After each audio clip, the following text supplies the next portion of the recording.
Baik semuanya, Assalamualaikum warahmatullahi wabarakatuh. Kami di sini dari kelompok 4.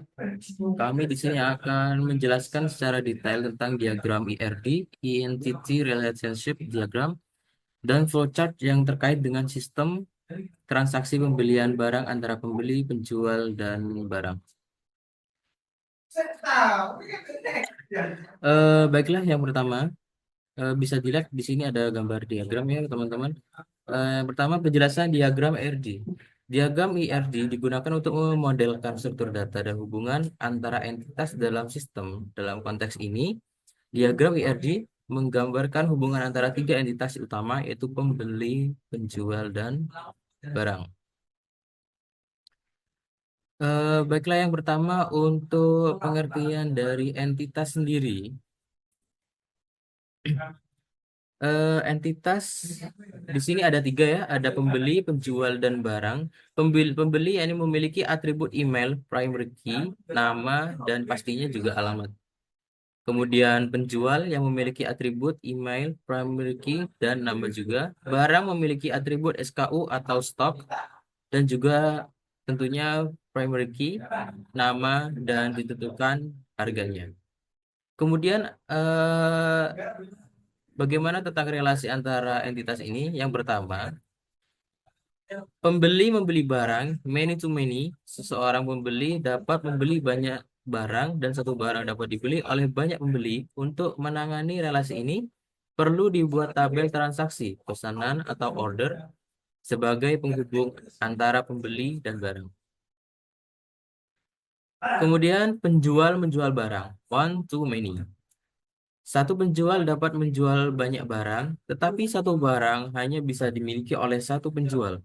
Barang memiliki atribut ID penjual sebagai foreign key untuk menghubungkan ke entitas penjual. Kemudian yang kedua flowchartnya. Flowchart menggambarkan alur transaksi dari pembeli yang membeli barang yang dijual oleh penjual. Berikut adalah langkah-langkahnya. Step pertama, pembeli. Bisa dilihat di sini diagram pembeli ya. Pembeli memilih barang yang akan ingin atau ingin dibeli. Kemudian yang kedua, sistem menampilkan detail barang. Sistem menampilkan detail informasi tentang barang yang dipilih seperti nama, harga, dan deskripsi barang yang akan dibeli. Kemudian pembeli akan menambahkan barang ke dalam keranjang. Pembeli dapat menambahkan barang yang dipilih ke dalam keranjang belanja. Kemudian pembeli baru bisa melakukan check out atau sering kita sebut pembayaran. Pembeli melakukan pembayaran dengan melakukan pembayaran untuk barang yang dibeli. Kemudian sistem mencatat transaksi dalam tabel order. Setiap mencatat transaksi dan tabel order yang mencakup informasi pembeli, barang yang dibeli, dan detail transaksi lainnya. Kemudian penjual menerima pesanan dan memproses pengiriman. Penjual menerima pesanan dan memproses pengiriman barang kepada pembeli. Ya, jadi ketika pembeli sudah menentukan barang yang akan mereka beli atau yang mereka pilih, jadi step by stepnya akan mengalami konfirmasi dan nantinya pembeli langsung bisa men-check out atau melakukan pembayaran dari barang yang dipilih. Kemudian penjual akan menerima pesanan dan memproses pengiriman. Ya, seperti tadi, penjual menerima pesanan dari pembeli ya, dan memproses pengiriman barang kepada pembeli. Kemudian barang akan dikirim ke pembeli. Menggunakan ya tadi pembeli ini memiliki tiga komponen ya, ada email, nama, dan alamat. Tentunya penjual akan melihat email, nama, dan alamat dari pembeli ini untuk mengirim barang yang dibeli. Kemudian transaksi baru bisa selesai. Transaksi selesai dan pembeli menerima barang yang dibeli. Jadi yang dimaksud di sini transaksi selesai itu bukan hanya dari segi pembayaran saja, namun dari barang yang dibeli sudah sampai benar-benar sampai ke tangan si pembeli. Nah, baik di sini diagram IRD dan flowchart ini membantu memvisualisasikan struktur data dan alur transaksi dalam sistem sehingga memudahkan pengembangan dan pemeliharaan sistem. Oke, selamat siang semuanya, teman-teman. Jadi, saya akan melanjutkan materi yang telah dijelaskan sama Mas Kimi sebelumnya. Jadi, ini ada diagram implementasi entity pembeli, juga ada penjual, dan juga pembeli. Oke, di sini terdapat diagram pembeli yang dimana mencakup sebuah email. Di sini ada emailnya berwarna merah karena menandakan bahwa ya ini adalah kunci utama. Lalu ada nama dan ada alamat. Dan di sampingnya di sini ada tabel pembeli seperti yang dijelaskan sebelumnya dari Flowcard. Di tabel ini pembeli membutuhkan email, nama dan alamat untuk diantar oleh penjual. Lalu di sini ada implementasi entity penjual. Penjual hanya membutuhkan email seperti yang sebelumnya eh, diagram pembeli sebelumnya. Email sangat dibutuhkan karena sebuah kunci utama. Lalu ada nama, nama pembeli untuk mencatat sebuah penjualan. Lalu ada implementasi entity pembeli. Di sini ada barang atau bisa dibilang implementasi entity barang. Karena barang ini membutuhkan SKU. SKU ini sebuah stok karena kunci utamanya. Lalu ada nama dan ada harga. Di sini di sampingnya juga ada tabel barang di mana seperti yang diagram yang saya tadi jelaskan, SKU akan apa mencatat sebuah barang-barang yang sudah keluar, barang-barang yang terdata, nama dan harga. Lalu entitas kita jelaskan mulai dari entitas pembeli. Entitas pembeli memiliki atribut email sebagai kunci utama yang unik untuk setiap pembeli. Informasi pembeli disimpan dalam tabel dengan struktur yang sesuai. Lalu kita zoom sedikit ya biar sedikit jelas. Oke. Lalu diagram pembeli penjual. Diagram penjual ini memiliki atribut email sebagai kunci utama yang sebagaimana tadi saya sebutkan. Lalu yang unik untuk setiap penjual, informasi penjual disimpan dalam tabel dengan struktur yang sesuai. Lalu ada barang. Barang ini SKU, saya ambil dengan SKU. SKU adalah Stock Keeping Unit, primer key, ditulis dengan warna merah karena itulah kunci utamanya. Lalu eh, entitas barang memiliki atribut SKU sebagai kunci utama yang unik untuk setiap barang yang dijual. Informasi barang disimpan dalam tabel yang sudah kita tulis, yang sudah kita bentuk dengan struktur tabel yang sesuai. Jadi gambar ini merupakan ilustrasi implementasi dalam basis data menggunakan model relasional.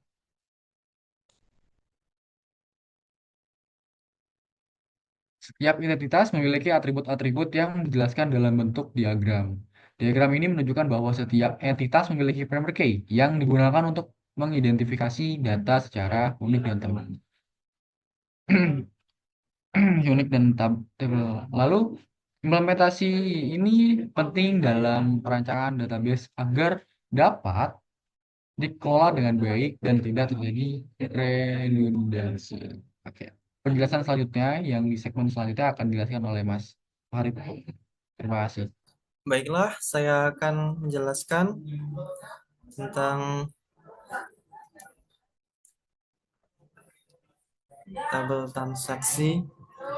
Saya akan menjelaskan secara detail tentang desain database relasional yang menggambarkan bagaimana entitas pembeli, penjual barang, dan transaksi dihubungkan satu sama lain dengan primary key dan foreign key. Pertama, tabel transaksi. Tabel ini digunakan untuk menyimpan data setiap transaksi yang dilakukan oleh pembeli. Struktur tabel ini terdiri dari ID transaksi,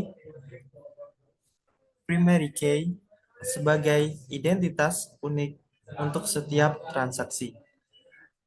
Selanjutnya, email dan pembeli foreign key yang merujuk ke tabel pembeli menunjukkan siapa yang melakukan transaksi. Selanjutnya SKU barang foreign key yang merujuk ke tabel barang menunjukkan barang apa yang dibeli. Selanjutnya tanggal transaksi menyimpan tanggal kapan transaksi dilakukan. Selanjutnya jumlah menyimpan jumlah barang yang dibeli dalam transaksi. Relasi dalam tabel transaksi, email pembeli sebagai foreign key yang menghubungkan transaksi dengan tabel pembeli. SKU barang sebagai foreign key yang menghubungkan transaksi dengan tabel barang. Selanjutnya relasi penjual dan barang. Pada bagian ini terdapat tambahan foreign key dalam tabel barang untuk menghubungkannya dalam tabel penjual. Tabel barang. Tabel ini menyimpan informasi tentang barang yang dijual oleh penjual.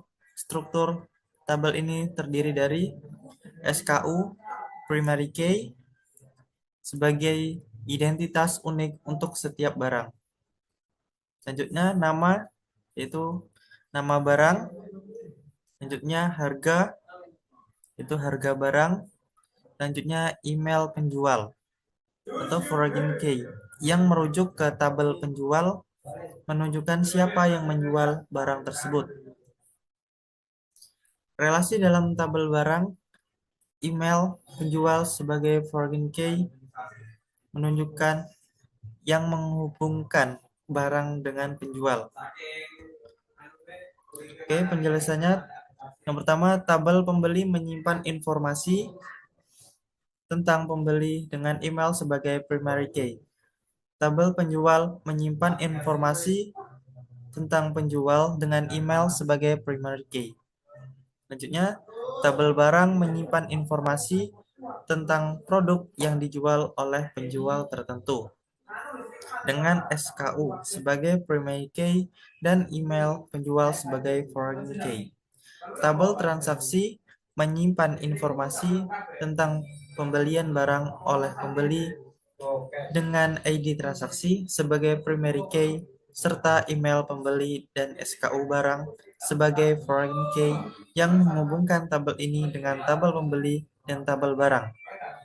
Baiklah, kesimpulan dari seluruhnya, relasi antara tabel dibuat menggunakan primary key dan foreign key agar data terhubung dengan baik.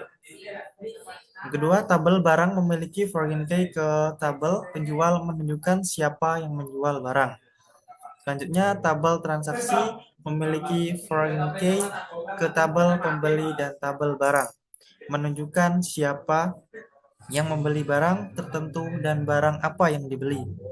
Selanjutnya, desain ini memungkinkan database untuk menghindari redundansi data dan memastikan integritas relasional antar tabel. Selanjutnya, struktur ini sering digunakan dalam sistem e-commerce atau marketplace, di mana ada banyak pembeli, penjual, dan transaksi yang harus dikelola secara efisien. Dengan demikian, desain database rasional ini membantu memvisualisasikan bagaimana data terkait dan memastikan integritas data dalam sistem.